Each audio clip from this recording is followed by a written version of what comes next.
Hope everyone is well. Good to see you and to Erev Shabbat Kodesh, Yom Yerushalayim, beautiful day. I want to speak with you about capital cities and what Yom Yerushalayim and what coming into Yerushalayim again in a sovereign way means to us. The first thing is to recognize what cities are, what is valuable, about cities, especially when we're talking about a culture that is extremely agricultural, right? So Am Yisrael, the way the Torah presents the Aretz to us, is very much in terms of working the land and living the land and being part of the land.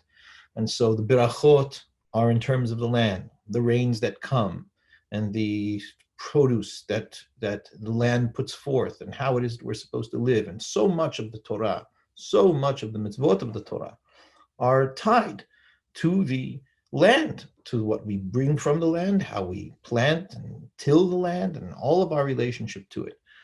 And the thing is that when you live in the land in that way, it's very difficult to be able to maintain connection to city life. City life is different than living life on the countryside, as we would say, or in fields, or on farms, in the way that the life of the majority of Am Yisrael, at least at the inception of coming into the land, was meant to be. But there's this requirement, right? There's this mitzvah of the Torah that 3 times a year we have to come into the city. We can't, it's not just any city, we have to come into the capital city. We have to come in to Yerushalayim, to the place that HaKadosh Baruch Hu in the Torah doesn't designate Yerushalayim. Torah doesn't really say very much at all about Yerushalayim. It just says, B'makom asher yivhar, wherever it is that HaKadosh Baruch Hu chooses, where he's going to rest his presence, his Shekhinah, that's where it is that you have to go. That's where we've got to be. And 3 times a year, the Torah requires us to enter into cities, and to specifically the capital city. And the idea there is that everyone living on the countryside, everyone being outside and essentially in their own space and in their own land, and tilling their fields and working on the ebb and flow of how it is that the nature deals with their investment in the land, they have to come into the city. And they have to stay overnight. That's halacha. They have to stay overnight in the city. Pesach, Shavuot, Sukkot. 3 times a year, the nation has to come into the city. And the Hachamim write that part of that was seeing the city, actually experiencing the city, seeing the Mikdash, seeing the Beit HaMikdash itself. There was even exposure to the people that they would be able to see inside into the Beit HaMikdash, look in, look through. And it was meant to give a sense of grandeur. It was meant to give a sense of pride. It was meant to remind the people what was going on at the hub. What we also know is that at this hub, daily, things were being done for the entire nation. So the city was very much the heart, the hub of everything that the nation was about. So even though the people are living out on the fields, nonetheless, much of the essence of the work, the engine room, so to speak, of the entire nation is in the city, specifically the capital city. So there are 2 aspects that I want to look at with you about the city, right? There's one aspect that's just what a city is, and then there's another aspect in terms of what a capital city is. And the interesting thing is that you can have cities that have one and not the other. So I'll show you, right? We'll talk about it. What is a city, right? What's the idea of having a city? The idea of having a city is that it acts as a repository. A repository means it's a treasury. It holds things. And what a city holds for any people that live around it or connected to it, at least, in any way, even in terms of their psychology, their psychological relationship to the city that they live in, is that it holds the culture, the history, the art, the creativity of the people. It's in the city that all of this comes into, focus. It's in the city that all of this pours into and is held together. So you think about New York City for an example, right? New York City is very much a city that expresses the freedom, capitalism, excitement, creativity, dynamism of the entire United States of America. Few people would object to that idea or reject the notion that that's indeed what New York City is. I mean, in a certain way, it's almost as though the entire United States poured its heart into New York City. And New York City is buzzing. I mean, unfortunately, not now. And that's one of the things that we really miss. But New York City, it vibrates, it buzzes with the essence of the people. The only thing about New York that it is missing, right? You know, you think about New York. New York's not the capital of the United States of America. It's a very loved city. It is a beloved city for the entire country. Everyone New York is major. And it's one of the reasons why New York has such trouble with regards to the virus, because everyone is condensed in New York. Everybody looks to be there. And so when we're all together and integrated, it becomes a problem when there's a kind of situation like this. But that's what it is. That's what the city is. So you think about that and you think, well, that's an exciting city. That is all of our heart and soul in one place. And then you think about Albany. Not so much. You know, what is Albany? Albany is basically the place, the capital city for the state, but it's basically where the government sits. You know, the governing bodies, you know, basically sit and take care and meet and discuss. You know, you take an 8th grade trip there or something like that. It's nice, but it's not the most exciting and riveting place in the state. And you think about many of the states. Think about Los Angeles. I was able to live in Los Angeles, New York, Jerusalem, and London. So 4 major cities. And the experiences are very different, right? Each city has its own identity. Each city has its own culture, its own history, its own identity that expresses the nature of those who are living around it, even in the outskirts, even in the suburbs, even in the further territories. There's something about the city within that place that holds the soul of the people. But there's a difference between Los Angeles and Sacramento. Sacramento is like Albany. No, nobody really wants to go there. I mean, unless you actually have to do something that has to do with the law, that's the case. And you'll say, well, those are states. It's not the entire country. Okay, so you take Washington, D.C., and you realize that Washington, D.C. is not a city in the sense that I've just described. It's a capital city, and it works as a capital city. I mean, it's basically a glorified office park. I mean, you know, think about it. That's what it is. You know, it's got a ton of office buildings for all kinds of things, maybe a museum here and there. You know, it's got, of course, the Smithsonian and all the nice things that you take the students to see when they come to visit Washington, D.C. But at the end of the day, what is it? It's the place that is the seat of our government. So the judicial branch, the executive branch, the legislative branch, all sit in that place. Nice that it's on the Potomac, you know, that adds a little bit to it. It's not, you know, a bit, but otherwise, it's not a city in the sense that we would think about Los Angeles or New York or Chicago. Those are cities in where we pour our hearts into the place. But when you have a city in which those 2 elements are combined, it is remarkable. So London is a city like that. London is a capital city. It is the seat of the monarch. It is the seat of the governing body and the Houses of Parliament. The Supreme Court runs in London. All of the heart and workings and mechanics of the country are in this city. But it is also the place, it's the city that the entire country pours its heart into. So it is in this city that the culture, the thought, the creativity, the inspiration, all of it is held here in London. And it's been that way for about 1,000 years, since William the Conqueror. And it's developed that way. So anybody who's been to London, you know, you walk the streets of London, and I'm just using this as a mashal. I know it's Yom Yerushalayim. I haven't forgotten about Yerushalayim, but these are all mashalim to be able to orient us, yeah?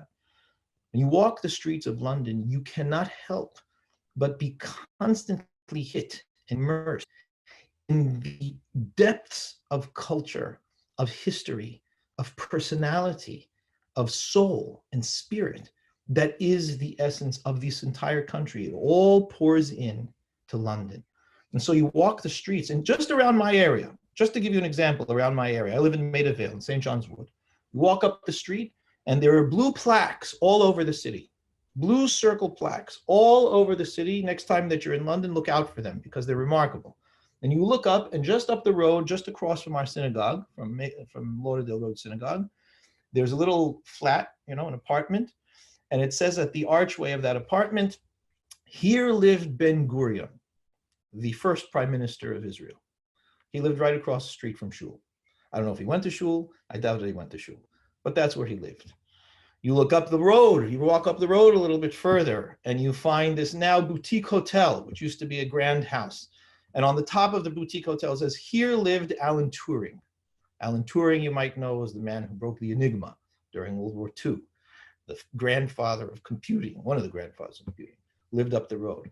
Behind me, just 5 minutes walk, Abbey Road Studios, the Beatles, right, recorded there. Still till now, people are crossing. You cannot get to the crosswalk, what they call the zebra crossing, without having to stop for the tourists to be able to walk by. Even now, people are still walking across the crosswalk. And that's just around my area. You walk up the road and you see a red post box, right, red mailbox. And on it is VR, Victoria Regina, the Queen. Her mailbox is there. All over the city, there's this stuff. You cannot get away from it. So you're not just walking in the capital of the country, which is where the monarch lives, the prime minister lives at Downing Street, the Houses of Parliament, the Archbishop of Canterbury at Lambeth. All of that's in the capital city, which is what one would expect to be in the capital city. But more than that, the capital city is also the heart and soul of the entire country. Imagine, now bear with me here, imagine if there was an invasion and the United Kingdom was taken over and London was sacked and all of its inhabitants were thrown out. I mean, horror, right? And then they called them Londoners instead of, Brits or whatever it was, because they happened to live in the city of London. And that they kept in their hearts those people who were expelled from their beloved capital city. They kept in their hearts that one day they might come back to that city, even though Buckingham Palace was in ruins and destroyed, and Westminster Abbey was blown apart, and all they had was a wall that reminded them of what used to be there, even though Westminster Abbey has stood in that place and served for 1,000 years, 1,000 years. And that they kept in their hearts that as per the identity of their people, the place in which, physical place, because we are physical people, we are not just ideas moving around. We are physical people living in physical place and time. And we have in our mind, right? You imagine that these people leaving have in their mind, we will come back and we will rebuild. And once again, the place in which we poured our entire hearts and soul into, the place that served as the repository for everything that we are and our entire identity, one day we will come back and reclaim it. Imagine for 2,000 years and more that these people held it. What would you bet? What would you bet watching that happen? What would you bet that people would come back, hold the hope alive, and re-enter their capital city? Well, imagine that 2,000 years later, you know who these people are. I mean, they've been through all of history. They're always there, no matter where you go, they're always there. And they come back into the country. But the capital city is still occupied. And, there's all, this problem that's going on over there. It was very exciting to come back into the country. But, if you're Norfolk or something, or if you're Manchester, I mean, no offense to Mancunians, it's not London. London is different. And the reason why London is different is because its very stones, its very buildings, its very earth holds the heart and soul of who you are. So that's 1,000 years. Imagine the capital city of the nation of Israel, Yerushalayim, over 3,000 years. It's unbelievable to think that a people would come back to its land to begin with, but that they should come back to the city that served as the repository for their heart and soul for hundreds and hundreds of years. You think it's exciting to walk in London and see blue plaques? What about walking through Yerushalayim and realizing that everything you've ever read and everything that you ever learned is right there on the side of you, under your feet? It's staggering. It's too much almost for anybody to bear walking in Yerushalayim, to keep in your mind the weight, the kavod, and the glory of what a capital city means to a people. Because Yerushalayim, lehavdil, is the kind of capital city that London is. It blends the two. It blends the vibrancy and identity of the people as being a repository that holds everything poured into it. And it was and is still the seat of our law and our governance. And that, for people like us that have walked this world in a preternatural way, practically, for over 3,000 years, it's mind-boggling. And so we look at this day, and you see the footage. I put it up on my Instagram because, to me, and everybody's seen it 100 times, but it doesn't get old. You see the tanks rolling into the old city. You hear Har Habayit Beyadenu. How do you hear that and not be deeply, profoundly moved by who you are? That you had the zechut, the merit to watch that in your lifetime, that has been foretold for thousands of years, and it occurs in front of your eyes. Har Habayit Beyadenu, to watch Rav Goren by the Kotel, to blow shofar, and you realize that this man is blowing shofar because we've come back into the repository of everything that we are, poured our hearts out into this place for thousands of years, and we've walked back into it to reclaim it and to make it that place again. How can one see it and not be completely changed by it? It's one thing. I still hold Yom Yerushalayim is the crowning glory of Yom Ha'atzmaut. Yom Ha'atzmaut is wonderful. It's beautiful. Yom Yerushalayim, it is the crowning glory of it.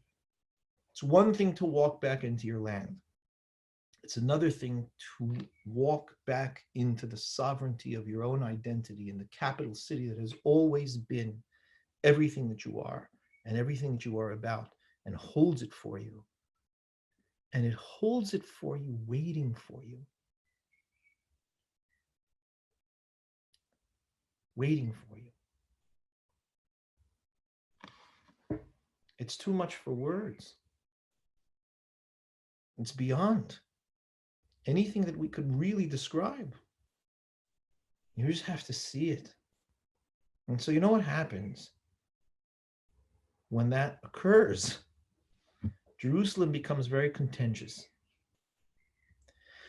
because it's hard enough that you have a people that are walking through this earth for over 2,000 years and they don't go away. It's bad enough, right? Not even home. They're just walking around. They just don't go. Wherever you go, they're there. They remind you that you're going to go away, and they don't. It's really uncomfortable. It's an uncomfortable thing, which is why, people have had difficulty with us throughout all the generations. And then they come home, not Uganda, home. They come home and they settle and things start thriving. But okay, look, it's nice. It's remarkable. It's pretty crazy. Those people, they came back to the land, but it's not going to be like it used to be.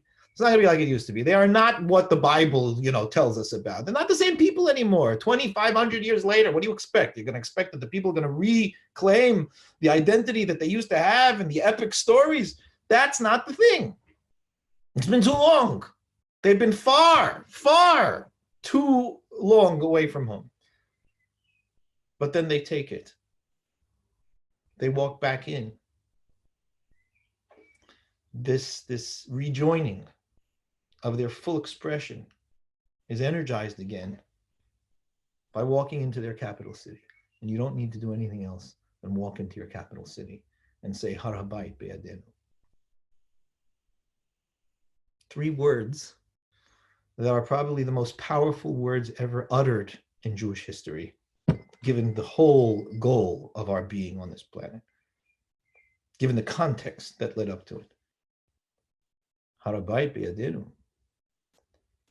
Oh man, it's looking like they're going to be the same old nation of Israel again. What's to stop them from building a Mikdash? What's to stop them from becoming at the cutting edge of humanity? What's to stop them from being the greatest people? Nothing. And everybody knows that. We know it, and they know it. And that's why, well, whatever you do, make sure that they don't make Jerusalem the capital. And if they make it the capital, don't recognize it. Do not recognize it as the capital. Just turn away, avert your eyes. Don't look. Because if you look, you acknowledge. And if you acknowledge, then it just encourages them. It just encourages them. What they don't realize is you look away, it only makes them want to show you. And so that's what we do. But that's what Yerushalayim is to us. In a nutshell, of course, in 30 minutes, what can we do? This day, I don't think it's an exaggeration to say that this day is in the context of everything that we've been through and the goal of our lives on this planet as a nation, thus far, to date, Yom Yerushalayim is the greatest single event in our entire history. I don't think it's an exaggeration to say that. How blessed we are to see it with our eyes, to experience it with our lives. How can we look away from it? How can we allow ourselves not to feel the weight of the glory of what that means?